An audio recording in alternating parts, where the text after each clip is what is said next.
நான் என்னுடைய செடிகளுக்கெல்லாம் வந்து வீட்டில் இருக்கிற அந்த காய்கறி கழிவுகளை வந்து வச்சு உரம் ரெடி பண்ணுறேன்னு சொல்லியிருந்தேன் இல்லையா. இதுக்கு வந்து நம்ம வீட்டில் இருக்க அந்த பழத்தோல், காய்கறி தோல் எல்லாம் வந்து கலெக்ட் பண்ணி வச்சுருக்கேன். இதில் வந்து மெயினாக வெங்காயம், பூண்டு தோல் இது இரண்டையும் வந்து நான் இதில் சேர்த்துருக்கேன்.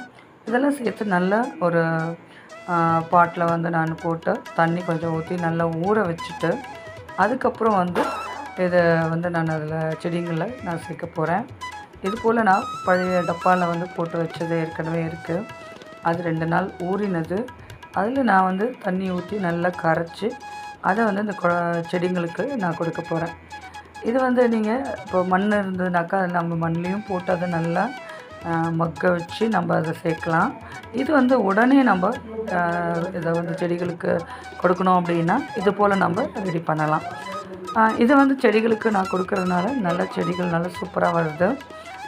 இதில் வந்து நல்லா வந்து அதுக்கு ஒரு ஊட்டச்சத்து கிடைக்குது அப்படின்னு நினைக்கிறேன்.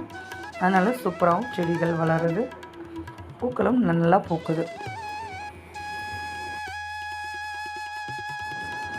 எங்கள் வீட்டில் இருக்க இந்த ரோஸ் செடி, செம்பருத்தி, கத்திரிக்காய் செடி, அதுக்கப்புறம் வந்து கீரைகள், இதில் எல்லாத்துலேயும் வந்து இந்த தண்ணி தான் நான் வந்து தெளித்து விடுறேன். இது வந்து நான் பார்த்திங்கனாக்கா கண்டினியூவாக நம்மளுக்கு எப்படியும் காய்கறி கழிவுகள் வீட்டில் கிடைக்கிறதுனால இது வந்து தினந்தோறும் நம்மளுக்கு வந்து அவைலபிளாக இருக்கும். ஸோ இதுதான் நான் இந்த செடிகளுக்கு கொடுக்கக்கூடிய ஒரு ஊட்டச்சத்துன்னு சொல்லலாம். நீங்களும் உங்கள் வீட்டில் இதை போல் ட்ரை பண்ணுங்கள். நான் இப்போ மாடிக்கு போனாலே இந்த பூனைங்க என் பின்னாடி வந்துடும். செடிகளுக்கு நடுவில் போய் உலா வந்துட்டு இருக்கிறது தான் இதோட வேலை. அதே போல் இன்றைக்கி வந்து நான் லன்ச் வந்து என்ன பண்ணியிருக்கேன்னா ரைஸ், அதுக்கப்புறம் பீன்ஸ் பொரியல், சேப்பங்கிழங்கு பொரியல்.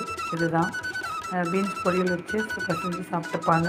அதுக்காக தனியாக ஒரு குழம்பு தேட வேண்டியதில்லை. ஏன்னா இந்த குழம்புன்னு ஒன்று செஞ்சோன்னா அந்த காய்கறியை வந்து தொடர்றது இல்லை பிள்ளைங்க.